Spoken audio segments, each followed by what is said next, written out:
Can you name a president of the United States? If so, congratulations! Especially if you're not from here, we probably couldn't name one of yours.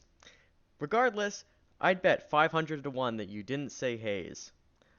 I'll leave a 10-second gap for you to Google Hayes.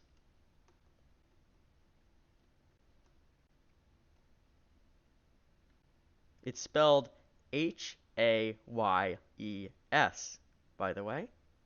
Okay, there we go. According to several polls, he is considered one of the least remembered presidents. However, maybe that shouldn't be the case. I'm not here to talk about his presidency. I'm here to talk about how he got there. If you think politics now is divisive, well, you're not wrong, but just you wait. Alright, let's set the stage. First and most importantly, it's 10 years after the American Civil War. Southern states are in a period called Reconstruction. Something interesting you may not have known at this point is there were several African American members of Congress from southern states. This is an important fact for later, as it is the main point in the eventual compromise. Reconstruction was somewhat popular with the Republican Party and somewhat unpopular with the Democratic Party at the time. Considering you're probably asleep, you won't need to know this, and you certainly don't care. But here were the candidates. On the Republican side, we have, of course, Hayes. He was not a frontrunner during the primaries, with many expecting Grant to go for an unprecedented third term. However, due to the scandals, this didn't even happen. Even on the day of the convention, Hayes wasn't a frontrunner. It took until the seventh round of voting for him to get the nomination. His main rival was a senator by the names of James G. Blaine from Maine. Yes, I'm aware that rhymes.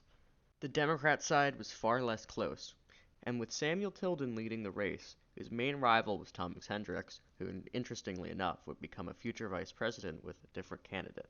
The race was close. Very close. Right before the election, Colorado became a state. Unfortunately, they didn't have the money to run an election. Their legislators chose who to send the votes to.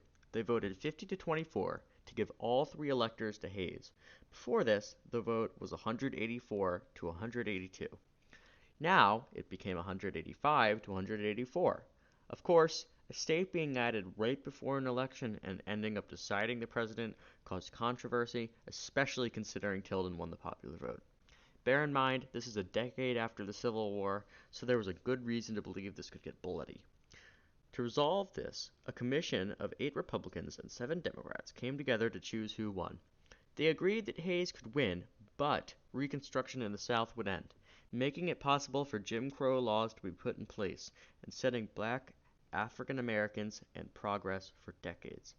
Despite this compromise, Tilden's supporters still dubbed Hayes Rufraud B. Hayes, his accidency, which is the 1870s passed as a joke, although I guess it's not far off from people calling Al Gore Al Sore after the Florida recount.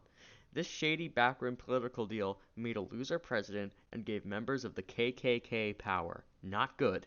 Not good at all. While shady backroom deals are commonplace today, take pride in knowing at least this hasn't happened in the 2010s. And it's important to remember that despite such a monumental deal, one which caused the rebirth of Jim Crow, a new president, and almost a civil war, we got stuck with one of the least known presidents in American history, Rutherford B. Hayes.